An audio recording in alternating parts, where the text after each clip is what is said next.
لا يزال اسم الفنان اللبناني وائل كفوري حديث الناس على مواقع التواصل الاجتماعي، خاصة مع انتشار معلومات جديدة عن وجود عشيقة سرية. إذ نشرت إحدى الصفحات الفنية أن خلال حفل الفنان اللبناني منذ فترة قامت إحدى المعجبات بتصويره وهي تتغزل به بكلمات، يتبين لاحقا أن عشيقتها السرية التي كانت تجمعهما علاقة غرامية قبل الزواج من شان عبود.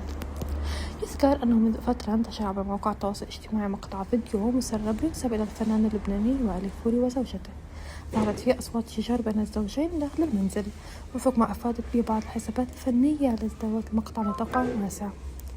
الفيديو الذي انتشر بسرعة أثار تفاعلا كبيرا في الأوساط الفنية والإعلامية، خصوصا أنه يعد ظهور النادي لوائل مع زوجته التي طالما حرصت على الابتعاد عن الأضواء والحفاظ على خصوصية حياتهما العائلية.